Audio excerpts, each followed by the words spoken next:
Knoxville, so let's check back with our Muggle reporter, Jenna McWilliams. Yeah, Jen, are they excited out there?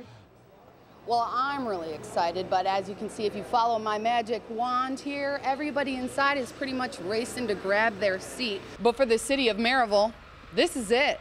12 tons is all they have left in stock. Well, Lauren, they're in the preliminary stages of this recall process, but we do know that over 740,000 vehicles in the U.S. will be affected. And some people say in leaving their car running, they've done more bad than good. So local organizations are saying don't throw them out. It's what's inside these items that can be bad for the environment. During the last 19 months, the family and police have forged a friendship, spending countless hours searching miles and miles of area in Cocke County until yesterday when the final tip came in.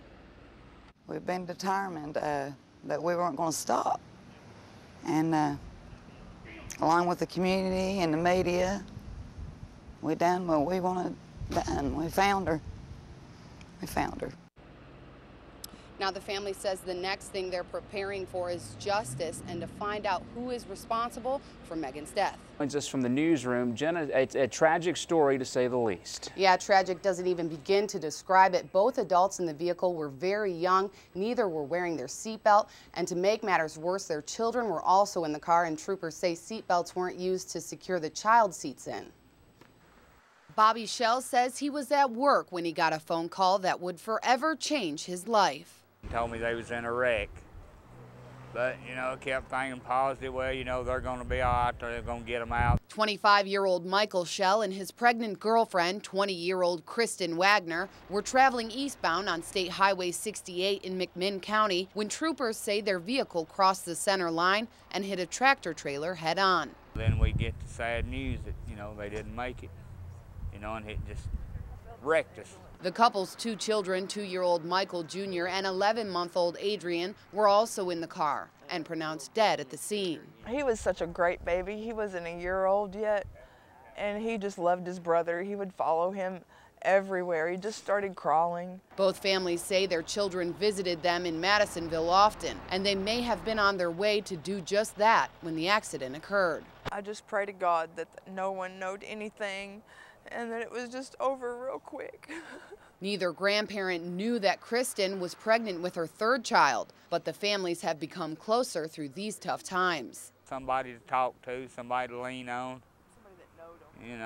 Somebody that knowed them, and everybody knowed them. They had friends on top of friends, probably friends we don't know nothing about. The families are taking donations for funeral arrangements at a list of locations in and around Madisonville, including the Byarley Hale Funeral Home, where preparations are being made. For a complete list of those businesses, log on to volunteertv.com. Bob? Jenna, thank you. We appreciate it. Officers say there were multiple shots fired inside the apartment on McConnell Street, and it's still unclear who shot and killed 54-year-old Michael Lewis Chesney. Police say this is Chesney, seen here in this security camera picture, walking into S&S Cafeteria last night with black gloves on and a pistol in hand. Police believe Chesney shot and killed the S&S cashier, 60-year-old Daniel Giles. Police have been tracking Chesney all day. They say they were searching the bedroom of an apartment for Chesney when he shot and hit an officer, 30-year-old Brandon Stryker, in his protective vest. Then police returned fire, killing Chesney.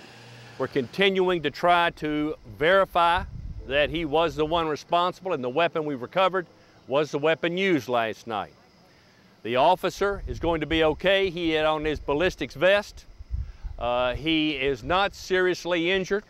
Officers say they were given consent to search the apartment and that Chesney was on probation for a bank robbery conviction. Now police are trying to verify that Chesney's gun is in fact the same one from last night. 3 officers are on paid administrative leave pending tonight's shooting investigation. All officers and key witnesses have been moved to the safety building tonight, where interviews will continue through the evening. Well, a lot to this story. We'll continue to follow it to get you and your car home safely after a late night out drinking. Jenna, this seems to be like a designated driver for hire. Exactly. You're out and about and things get a little more blurry than you expected. Well, now there's a local company that will scoot on over, drive you and your car home, and scoot on back. Don't be fooled by its size. This small engine can get you, your friends, and your car back home after a late night out. This service started back in Atlanta in 2005, and then they've licensed it out throughout the country. It's relatively simple. You make a call, and the Zingo driver comes to you. I've been all the way from the old city all the way up to Cedar Bluff on the scooter before. There's a little bit of paperwork involved. The customer will have to sign a quick waiver saying that they consent to our driver to drive them home. And then the driver takes you and your car back to your home with their alternate means of transportation in the trunk. Yeah, real lightweight, compact, it goes 30 on flatland. It hauls, it flies, especially at night, you know, that wind ripping through your hair. And the idea is catching on so quickly that local bars are buying rides in bulk for their customers. They've said things like, "This is the most amazing thing I've ever heard of. Why didn't this come to Knoxville years ago?" There are 8 Zingo bikes up and running in Knoxville, working Friday and Saturday nights until 3 a.m. The cost, $15 for pickup, and then $2 a mile after that. We're in the neighborhood. These people are our neighbors. We know them.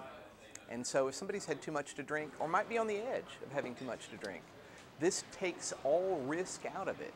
We're live downtown with mayoral candidate Ezra Mays. Ezra, tell me a little bit about what you're thinking now that the numbers have come in. I'm a little shocked, but not disappointed. I ran a phenomenal race. I have nothing to be embarrassed about. I'm going up against what it started with Burchett 2 years ago. I've been doing this for 6 months, and I think in the past 6 months we've done a phenomenal job getting our name out there. I am extremely excited about what has taken place tonight. I have no regrets whatsoever. And how about your campaign? You know, how did that go for you? I think it went extremely well. I would have started earlier. Would have started 2 years ago like my opponent did, but I think it went extremely well considering the numbers were against us. I see now we need to make sure that we get more Democrats out to vote, but I think it went phenomenally well.